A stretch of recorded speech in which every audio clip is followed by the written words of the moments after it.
That's it. I've gotten to my limit. Dad, why are you so angry? From today onward, I never want to see or hear from you again. You're no longer my son. You're dead to me. I cannot have a stain like you on my name. So I'm a stain on your name now, aren't I? And why exactly? Because I took on a few silly tattoos? A few?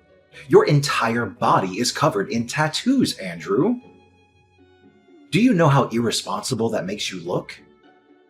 You look like a Loch Ness monster. Maybe you'll tattoo your eyeballs next. Actually, I was kind of considering that too. You see what I'm saying? No remorse whatsoever. You don't even feel remotely sorry for what your irresponsibility has cost me in my company. Remorse? Why? You want me to feel sorry for doing what I love? Why should I do that? You're a worthless son. You know that, right? I've lost a lot of contracts in the past few months because of you. Some of my associates think I'm the father of a hoodlum. One even said I can't handle his job if I can't handle my son. Can you imagine that? So I'm guessing you want to handle me now. Exactly. I need you out of my business and out of my life before it gets out of hand. Okay, but you remember that I was the one who helped you reel in all the contracts you currently work on, right? You lost your flair for pitch-perfect presentation years ago, Dad. You buried them all in the numerous women you brought to bed. Don't you dare talk to me like that, boy. I am your father. Are you? I thought you were disowning me just now, no? Get your story straight, Dad. I think it will interest you to know that I have another son, too. Before you start feeling yourself so much, Brandon is my well-groomed, picture-perfect son. He'll take over the company after me and do all the things you think you used to do for us. Brandon will take over the company. Do you even know how stupid that sounds? How many times had Brandon been in any of our training and meetings? Just the training, right? Brandon will get his training. How hard can that be? Look at it this way. If you can actually train yourself, Dad, then you can train Brandon because he actually took after you crazy and unstable. Alright, that's enough. Andrew, this is the exact attitude I can no longer have in my house or in my company. We both know I never wanted to be involved in your company. I've always wanted to be an artist. I simply carried out my duties because I was under pressure to be the ideal heir to you. But not anymore. You do not deserve my loyalty. Especially because you're a narrow-minded person who does not accept people the way they are. You feel everybody has to fit into the mold you have created. That's not true. You know, I was proud of you in the beginning. Only because you never knew you'd have another son. You've always told me this. You kept me because you thought Brandon would never come along. You planned to usurp me even from birth. Your mother abandoned you after giving birth to you. She no longer wanted to be with me, so she left. She threw you onto a busy highway, just hoping a car would run along and crush you to shreds. That's why you have that disgusting scar on your wrist. And that should always serve as a reminder that I've been nothing but good to you. You should be grateful. You shouldn't have brought this up, Dad. You know I took my first tattoo just to cover up that scar. Do you always have to say things that hurt me? I don't care how you see it, Andrew. You're a lot of bad luck, and I just want you out of this family. Fine, I'll leave. Thank goodness. I'll send in documents for you to sign in this regard. Documents? Yes, accepting that you're no longer a part of this family. Relinquishing the family name and all whatnot.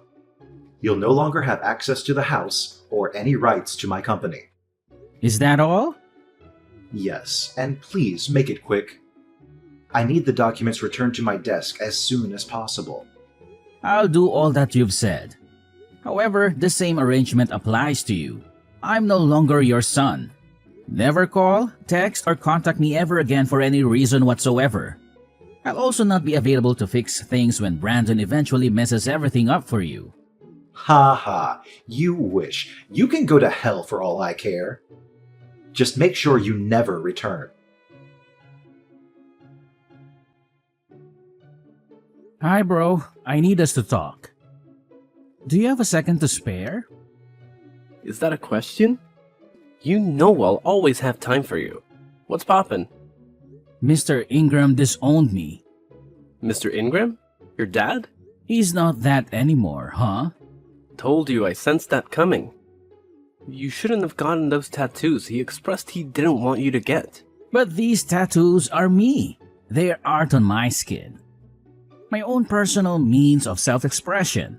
No one has the right to tell me how to feel about it. I agree, but look at it now. You've lost your place in the Ingram Empire, all because of your stubbornness. You could have at least waited until your family inherited the business before you unleashed your tattoo spree. Don't you think? In a way, I am happy things happened when they did because I never really wanted to be a part of the company in the first place.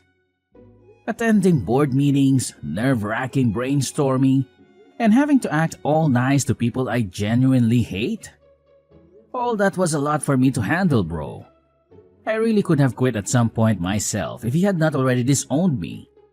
Mr. Ingram just made my ordeal a whole lot easier. It's the way you say Mr. Ingram, as if he was never your father. Was he, though? You're very rock-headed. You know that, right? Yeah, I agree. Enough about that silly man already. So what's the plan? I just need a place to crash for the night. You know, you didn't really have to text me. You could have just come straight to my place. I honestly didn't want to be a bother. You can never bother me. You're my bro. Or have you disowned me too? You joke about everything. I'm sorry. Just pull up at the crib. Thanks a lot, Kevin. I'll be gone before you know it.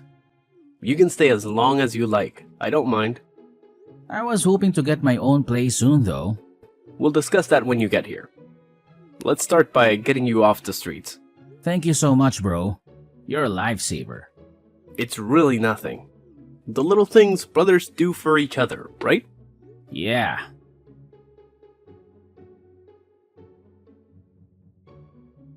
Hello, Kevin. It's good to see you. Andrew, my friend, how are things going? I know it's quite late, but I wanted to express my gratitude for your assistance with my move tonight. Your friendship means a lot to me. Don't mention it, Andrew. That's what friends are for, right? By the way, your new apartment looks fantastic. Yes, it does. And can you believe it? Miss Rebecca let me move in without asking for any rent up front or a security deposit. That does seem a bit unusual, doesn't it? It does seem a bit strange, but it could also be a fortunate turn of events, don't you think? It could be, but something about this situation feels a bit off to me. I was actually going to ask you about that. Why do you think Miss Rebecca made us hot coffee and cookies just because I was moving in? Is she always this hospitable to her tenants? How would I know? Well, you're the one who recommended her to me. All I can tell you is that she's a kind woman, and she treated me well when I was dating her daughter. You dated her daughter? Yes, I did. And when I was in a tough spot, she let me stay in one of her apartments. So you're saying she can be a bit overbearing at times? I wouldn't necessarily call her overbearing. But she joined us when we were watching the games. That seemed a bit intrusive to me. Well, you could have asked her to leave if you felt uncomfortable. I didn't want to appear ungrateful. I understand where you're coming from. To be honest, I kind of enjoyed the attention she gave me. Oh, really, Andrew? No, it's not like that. It's just that, for the first time in my life, I felt cared for by a woman. It was almost like having a mother. She's called me numerous times to check on how I'm settling in. It feels like we've known each other for years. For once in my life, I felt loved and appreciated despite all my tattoos and everything else. I get what you're saying, Andrew. But just remember not to get too comfortable with the situation. You don't want things to get complicated between you and your landlady. Oh, look, she's calling me again. At this hour? Do you think she might need something from you? I'm not sure. All I know is that every game has an end. Let's just hope it's not what we're thinking. Yes, let's hope so.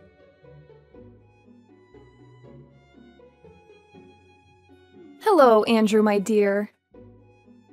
There's something I've been wanting to show you for quite some time now. Here, take a look at this picture. What exactly am I looking at here? Andrew, please don't play coy with me. You're not oblivious to the signals I've been sending your way. Signals? What are you talking about? Andrew, you're a handsome young man, full of life and vitality. Don't pretend as if you're unaware of the implications of my actions. I'm sorry, Miss Rebecca, but I must clarify that our relationship is strictly professional. You're my landlady and nothing more. Furthermore, there's a significant age difference between us. I can't reciprocate your feelings. I apologize if this disappoints you. Andrew, listen to me. I'm offering you numerous benefits in exchange for a small compromise on your part. Surely you've been in similar situations with other women before, so this shouldn't be an unfamiliar territory for you. Just consider it for my sake. In return, you won't have to worry about paying rent for as long as you live here. Miss Rebecca, I never claimed that I was unable to pay the rent. In fact, I'm transferring the money to you right now. Andrew, I genuinely like you. I don't want to cause any inconvenience for you. This is the only time I'll bring up this topic. And I promise not to bother you about it again. I appreciate your feelings, Miss Rebecca, but I simply can't comply with your request. I apologize. That's all right, Andrew. Take some time to think it over. But remember this, sooner or later, you'll find yourself agreeing to my proposal. Just wait and see.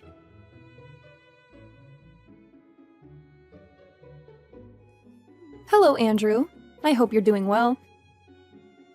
Miss Rebecca, what do you want from me this time? You've been calling me nonstop. I don't want anything from you, Andrew. I just felt the need to apologize to you for my inappropriate behavior. Apologize? For what? For the way I acted earlier. I realize now that it was wrong of me to make advances on you. It's all right, Miss Rebecca. I'm not angry with you, but you should know that everyone in this complex holds you in high regard. You wouldn't want to tarnish that respect by behaving inappropriately. No, of course not. I don't usually behave like that. It's just that the moment I laid eyes on you, Andrew, I felt an intense attraction towards you. It was as if we had known each other for a lifetime. My initial instinct was to pursue a romantic relationship with you, which is why I was so forward with you. But now I realize that my approach was wrong.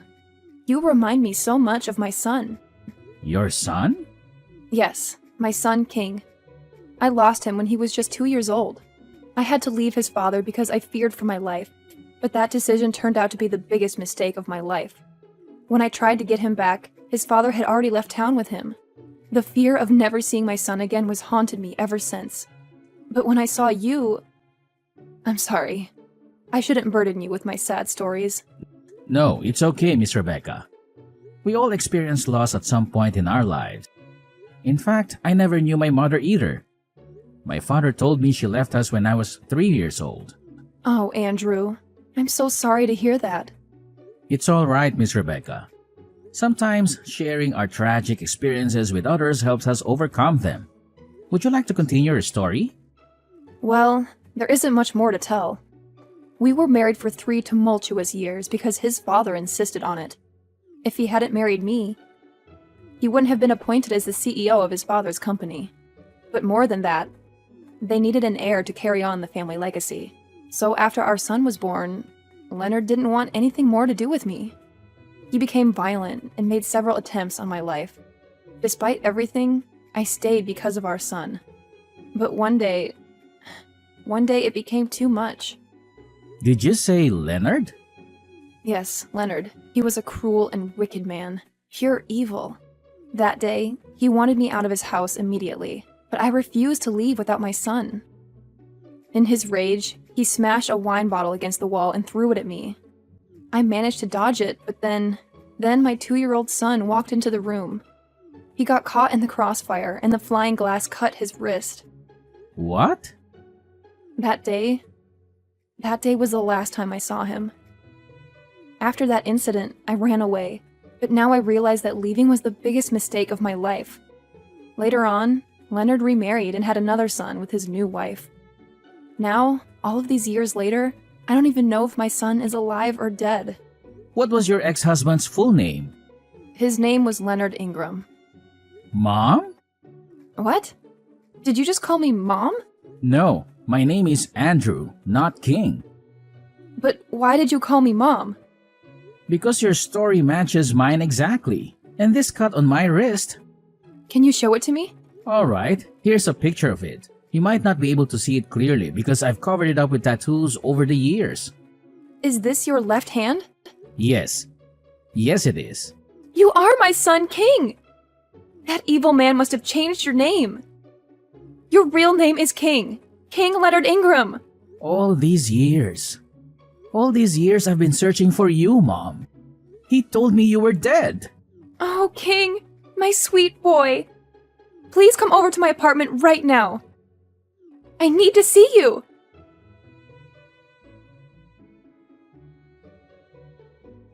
Come back home, Andrew. I need you. Excuse me? Who is this? And how did you get my number? How can you not know who I am? I'm your father, boy, and don't play dumb with me. I know you've been keeping tabs on me. Correction. I'm no longer a boy. I'm a grown man now. And secondly, I don't have a father, so I don't know who this is. And thirdly, I haven't been keeping tabs on you. You're just too famous for your own good. Enough with this nonsense. I want you to come back home right now. You're the only one who can save the company. You don't have any right to command me in that matter, Mr. Ingram. Especially not after you threw me away like trash. I blocked your number before, and I'll do it again right now. Because I do not want to have anything at all to do with a barbaric abuser like yourself. I would watch how you speak to me if I were you. You owe me everything, Andrew. Everything. But you're not me. And that's the amazing part. And no, I don't owe you anything, Mr. Ingram. As a matter of fact, you owe me an apology for all the years of pain and suffering you caused me. I really didn't go through the trouble of getting a new line and searching for your contact just to banter words with you. Just come home and fix things. The company is on the verge of collapse, and you're the only one who can turn things around. Face your wrath? What can you even do? I heard you're old and sickly now. If I begin to run, you cannot even chase me. Of what good are you then? So you've been keeping tabs on me. You're still a celebrity. And even though I honestly don't know why a heartless person like you should be among the elite, it doesn't change the fact that you are. It's easy to keep an eye on everything you do when you and Brandon are always on the news for all the wrong reasons. So at least you know that the company is sinking into the ground. Not that I didn't warn you from the onset. What do you mean by that? I told you that Brandon was not the best person to run the company. But you never listened. You let go of your key to generational success simply because of your narrow-minded ideas. P.S. The key was me. Okay, fine. You've won, okay? Brandon was the worst choice of my life. He kept stealing money from the company's purse to give to his several girlfriends and mistresses. Meanwhile, he told me he was making investments. And because you love your son so much, you didn't care to make sure he was doing what he said he was. How crazy can you get? Just come home and fix things. We signed an agreement, didn't we, Dad? 5 years ago? No. We agreed that I don't have any right to take any action as your son, and neither am I allowed to take up any position in your company. You also issued a police restriction order forbidding me from being found, even as little as 5 feet away from any of your properties. I made those rules, Andrew. I can break them. I just need your help. And you will give it to me as payment for the 2.5 decades you were under my care. I do not owe you anything, Mr. Ingram. Also, as a responsible citizen, I have no intention of defaulting on government-issued orders. Because, unlike you, I have a lot to lose and a reputation to protect. A reputation? With your creepy tattoos and ungodly mannerisms? How much better could you have gotten in 5 years? I'm sure you're still cleaning floors or washing toilets or something. You should be grateful I'm giving you a second chance.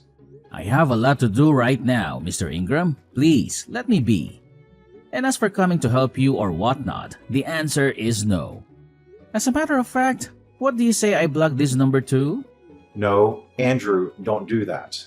See, I'm sorry for all that I've done to you. Really. It's just that the company is on the brink of a final liquidation.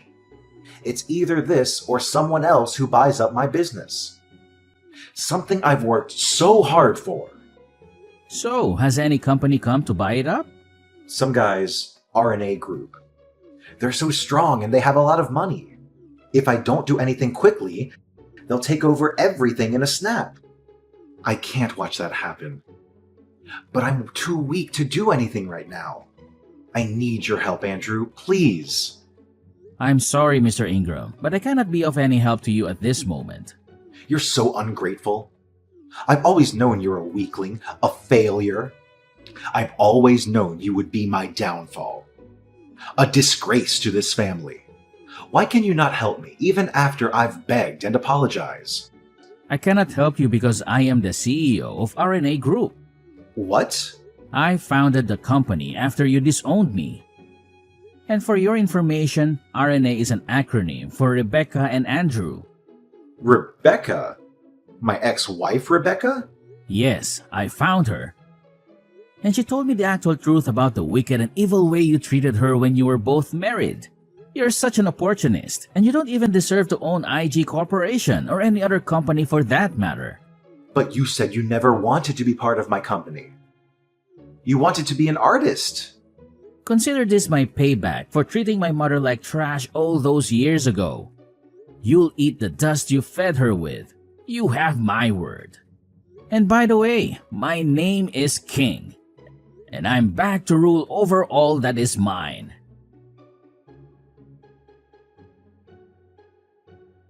As the CEO of RNA Group, I had the resources and influence to rescue IG Corporation from the brink of collapse.